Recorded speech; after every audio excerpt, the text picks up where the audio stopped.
Bismillahirrahmanirrahim. Alhamdulillahi rabbil alamin. Wassalatu wassalamu ala sayyidina wa nabiyina Muhammad wa ala alihi at-tayyibin at-tahirin wa sahbihi al-muntajabin wa ala jami' al-anbiya illahi wal mursalin. Me emrin e Allahut, të gjithëmëshirshmit, mëshirëplot. Falënderimet i takojnë Allahut të madhëruar. Paqja e bekimet e Allahut qofshin mbi profetin Muhammed, mbi familjen e tij të pastër, mbi shokët e tij të zgjedhur dhe mbi të gjithë të dërguarit dhe profetët e Allahut të madhëruar. Të dashur vëllezër dhe motra, ju përshëndes me përshëndetjen e bukur islame. Assalamu alaikum wa rahmatullahi wa barakatuh. Paqja, bekimet, mirësitë dhe mëshira e Allahut qofshin mbi ju. Allahu i madhëruar në ajetin 47 të surës Hijr thot: Bismillahirrahmanirrahim. Wa naza'na ma fi sudurihim min ghillin ikhwanan ala sururin mutaqabilin. Ne do ta heqim urrëtitjen nga zemrat e tyre, ata do të rrinë ulur si vëllezër përballë njëri tjetrit në ndenjse. Në këtë ajet, Allahu tregon se shpëtimi i vërtet nuk është vetëm hyrja në xhennet, por pastrimi i plot i zemrës. Xhenneti është vend i zemrave të pastra nga urrëtia. Pa pastrim të brendshëm nuk hyhet në xhennet. Ky ajet na fton që ta fillojmë këtë pastrim që në këtë botë, duke hequr inatet, urrëtitjen dhe duke forcuar vëllazërinë në mesin tonë. Sipas Islamit, zemra e njeriut është qendra e besimit, moralit dhe veprave. Ajo mund të jetë burim drite, dashurie dhe mëshire, por mund të jetë edhe burim errësire, kur mbushet dhe mbulohet me sëmundje shpirtërore. Dhe një nga sëmundjet shpirtërore të rrezikshme të zemrës është edhe urrëtia, e cila e shkatërron njeriu nga brenda dhe prish marrëdhëniet me Zotin dhe me njerëzit. Sipas fjalorit të gjuhës shqipe, kuptimi i fjalës urrëtie është ndjenjë e fortë armiqësie për dikë apo për diçka. Është dëshirë e fortë për ta parë keq tjetrin. Në Islam, urrëtia është një gjendje brendshme e zemrës që lind nga zilia, egoizmi, zemrimi pa kontrolluar dhe pa drejtësia. Urrëtia nuk është thjesht ndjenjë, por rrënjë e shumë mëkateve, si përgojimi, shpifja, padrejtësia, hakmarrja dhe dhuna. Islami e ndalon rreptësisht urrëtitjen. Ai urdhëron për falje, mëshirë dhe butësi. Sipas Kuranit të shenjtë, urrëtia është në 3 lloje. Lloji i parë, urrëtia përçarëse. Në Kuran, Allahu na paralajmëron se urrëtia është mjet i shejtanit të mallkuar për të prishur shoqërinë dhe për ta përçarë atë. Në ajetin 91 të surës Maide, Allahu i madhëruar thot: "Innama yuridu shejtanu an yuqi'a bainakum al-adawata wal-baghdha." Shejtani dëshiron të fusë mes jush armiqësi dhe urrëtie. Nga ky ajet kuptojmë se urrëtia nuk është thjesht problem personal, por është rrezik shoqëror, sepse shkatëron unitetin dhe paqen në shoqëri. Lloji i dytë është urrëtia që çon në padrejtësi. Kurani i shenjtë e lidh urrëtien me humbjen e drejtësisë. Aty ku ka urrëtie ka padrejtësi. Në ajetin 8 të surës Maide, Allahu i madhëruar thot: "Mos lejoni që urrëtia ndaj një populli t'ju shtyjë që të silleni padrejtësisht. Bëhuni të drejtë, sepse kjo është më afër devotshmërisë." Urrëtia e verbon njeriu, e bën të humbas kriterin e drejtësisë edhe kur pretendon se po e mbron pra të vërtetën dhe të drejtën. Lloji i tretë i urrejtjes në Kur'an është pa urrejtja si pengesë për faljen. Allahu i lavdron ata që e pastrojnë zemrën. Kush mban urrejtje në zemër, drita e besimit nuk depërton në zemrën e tij. Zemra që mbart urrejtje është e zbrazët nga mëshira, falja dhe nga dëmshuria. Për pasojave të urrejtjes është se ajo pengon faljen. Me përjashtim kur njeriu pendohet, pastrohet dhe kthehet te krijuesi i tij. Në ajetin 134 të surës Ali Imran, Allahu i madhuar thot: "Wal qadhimin al ghayz wal afina 'anil nas, wallahu yuhibbul muhsinin." E mposhtin zemrimin dhe u afalin fajet njerëzve. Allahu i do bamirësit. Falja e tjetrit është ilaçi i Allahut kundër urrejtjes. Profeti Muhammed dhe familja ehli bejti i tij, paqja qoftë mbi ta, në thënjet e tyre na urdhërojnë që të qëndrojmë larg urrejtjes. Sepse së pari, urrejtja shkatron besimin. Imam Aliu, paqja qoftë mbi të, ka thënë: urrejtja e fshehur në zemër është sëmundja më e keqe e shpirtit. Pra një zemër plot urrejtje nuk mund të jetë vendi i dritës së besimit. Urrejtja nuk bashkohet kurrë me besimin. Së dyti, urrejtja shkatron veprat. Imam Sadiku, paqja qoftë mbi të, ka thënë: urrejtja ndaj vëllait besimtar i shkatron veprat ashtu si zjarri që djeg drut. Njeriu mund të falet, të agjeroj, por nëse ka urrejtje në zemrën e tij, kjo urrejtje ja zhduk shpërblimin. Së treti, urrejtja e robron njeriu. Imam Aliu, paqja qoftë mbi të, ka thënë: ai që mban urrejtje është i burgosur i saj. Pra urrejtja nuk e dëmton të urryerin aq sa e shkatron vetë zemrën e atij që e mbart urrejtjen. Në thënjet e profetit dhe të ehli bejtit gjejmë na lajmëron pra se kush janë të urryerit tek Allahu fuqiplot. Për këtë i dërguari Allahut profeti Muhammed sallallahu alaihi wa ali ka thënë: Allahu e urren plakun imoral, të pasurin tiran, të varfrin mendjemadh, lypsin ngulmues, e asgjëson shpërblimin e dhuruesit për buzës, pra ai që jep dhuron diçka me përbuzje, dhe e urren të shthururin e guximshëm gënjeshtar. Imam Aliu, paqja qoftë mbi të, ka thënë: krijesa më e urryer për Allahun është ai që përgojon. Prandaj le të kemi kujdes nga përgojimi. Profeti Muhammed sallallahu alaihi wa ali ka thënë: njerëzit më të urryer tek Allahu janë tre. Njeriu që flet shumë ditën dhe nuk fal asgjë nga nata. Njeriu që ha shumë dhe nuk e përmend emrin e Allahut në ushqimin e tij, e as nuk falenderon. Dhe ai që qesh shumë pa ndonjë arsye.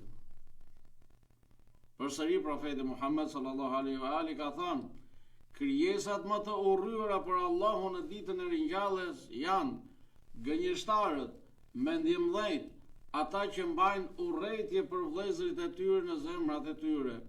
Kur i takojnë vëllezërit, sillen me hipokrizi, dhe ata që kur thirren për të Allahu dhe i dërguari i tij vonohen, por kur thirren për të shejtani dhe urdhrin e tij nxitojnë. Pra këto njerëz janë të urryer tek Allahu fuqiplot. Imam Sadiku, paqja qoftë mbi të, ka thënë: krijesa më e urryer tek Allahu është robi nga i cili njerëzit ruhen vetëm për gjuhës së tij. Pra, ai njeri që ka gjuhë të keqe, gjuhë helmuese, gjuhëfyese, ajo është i urryer tek Allahu fuqiplot. Ndërsa Imam Muhammed Bakir, paqja qoftë mbi të, ka thënë, Allahu e urren atë që është i fëlliqur në fjalë dhe që e përhap fëlliqësinë. Pra ai njeri që ka fjalor banal, përdor pra fjalë të fëlliqta, ai është i urryer tek Allahu fuqiplot. Gjithashtu, në thënien e profetit Muhammed sallallahu alaihi wa ali dhe të ehli bejtit të tij, gjejmë lajmërim se kush janë veprat më të urryera për Allahun fuqiplot. Imam Sadiku, paqja qoftë mbi të, ka thënë, një burr nga fisi Hatham erdhi te profeti Muhammed sallallahu alaihi wa ali dhe i tha, cila vepër është më e urryer për Allahun e lartësuar? Profeti u përgjigj, shirku ndaj Allahut, pra ti përshkruash, ti shoqërosh ortak Allahut. Burri e pyeti përsëri, pastaj cila? Profeti i tha, shkëputja e lidhjeve familjare dhe fisnore. Burri përsëri e pyeti, pastaj cila? Profeti i tha, të urdhërosh për të keqen dhe të ndalosh nga e mira. Gjithashtu, në thënien e profetit dhe të ehli bejtit, ne gjejmë ose mësojmë se kush janë vendet më të urryera për Allahun fuqiplot. Në Imam Bakr, në një thënie të tij, ai transmeton se profeti Muhammed sallallahu alaihi wa ali i tha Xhibrilit, cilat janë vendet më të urryera për Allahun e lartësuar? Xhibrili i tha, tregjet. Dhe njerëzit më të urryer në to janë ata që hyjnë të parit dhe dalin të fundit. Në hadithet e profetit dhe të ehli bejtit gjejmë edhe shkaqjet e urrëties. Pra, profeti dhe ehli bejti na flasin se kush janë shkaqjet e urrëties. Se nuk ka asgjë pa shkak. Nuk vjen vetë urrëtia. Edhe kjo ka shkaqjet e saj. Për këtë, Imam Sadiku, paqja qoftë mbi të, ka thënë, 3 gjëra sjellin urrëtien: hipokrizia, pra dyfytyrësia, padrejtësia dhe vetkrenaria, pra mburrja me veten. Të 3 këto janë shkaqet e urrëties. Ashtu si çdo sëmundje shpirtërore, edhe urrëtia ka dëmat e saj, të cilat janë: së pari, dëme shpirtërore. Urrëtia errëson zemrën, dobëson lidhjen me Allahun dhe pengon pranimin e lutjes. Dëme morale. Urrëtia çon në përgojim, në shpifje dhe në armiqësi. Ajo shkatron vllazërinë islame. Dhe së treti, dëme shoqërore.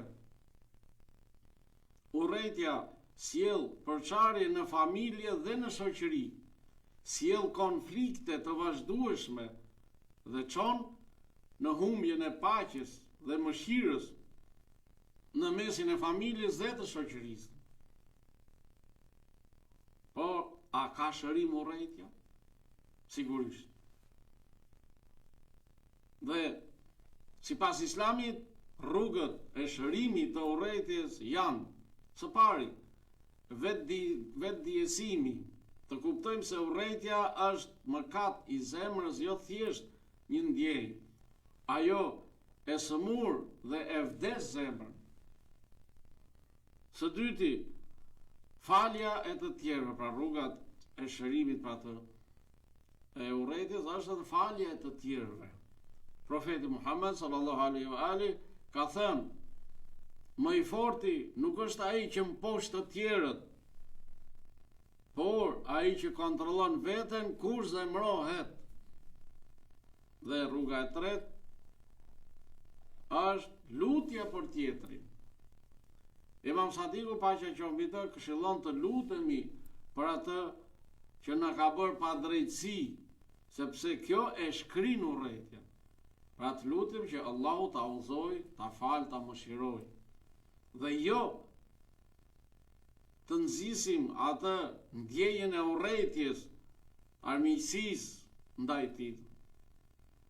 Dhe rruga e katërt është për kujtimi i jetës tjetër e ahiretit. Kur kujtojmë llogarin para Allahut, zemra zbutet. Të dashur vëllezër dhe motra, të gjithë ne do ta lëmë këtë dynja dhe do të kthehemi te jeta e vërtetë. Do të shkojmë atje ku nuk do të na bëj dobi as pasuria e as fëmia, vetëm të shkuarit me zemër të pastër e të bardhë, të pastër nga gjunahet, të pastër nga urrëtia, nga armiqësia, nga zilia, nga smira. Sado që të grumbullojmë pasuri në këtë jetë, as edhe një dobi nuk do të na bëjë në jetën tjetër. As pushteti, as fëmijën. Të dashur vëllezër dhe motra, urrëtia është zjarr që djeg fillimisht zemrën e atij që e mbart atë. Profeti Muhammed sallallahu alaihi wa ali, Kurani dhe Ehli Bejti na mësojnë se besimtari i vërtet ka zemër të pastër, zemër që fal dhe të butë. Çlirimi nga urrëtia nuk është dobësi, por është fuqi shpirtërore dhe shenjë besimi të fortë. Në një hadith thuhet, zemrat e pastra janë vendbanimi i dritës së Allahut. Edhe ne të tilla i kemi, pra, të pastra, me qëllim që drita e Allahut, drita e besimit, të jetë e pranishme në zemrat tona. Sa bukur na porosit Kurani i shenjtë në ajetin 10 të surës Hashr ku thot: edhe ata që erdhën pas tyre thonë: o Zoti ynë, fal na neve dhe vëllezërit tanë, të cilët kanë besuar para nesh, dhe mos lejo që në zemrat tona të ketë asnjë urrëtie ndaj besimtarëve. O Zoti ynë, ti je vërtet i butë dhe mëshirëplot. Gjithashtu, në ajetin 43 të surës Araf, Allahu i madhruar thot: ne do ta shkulim urrëtien nga kraharori i tyre.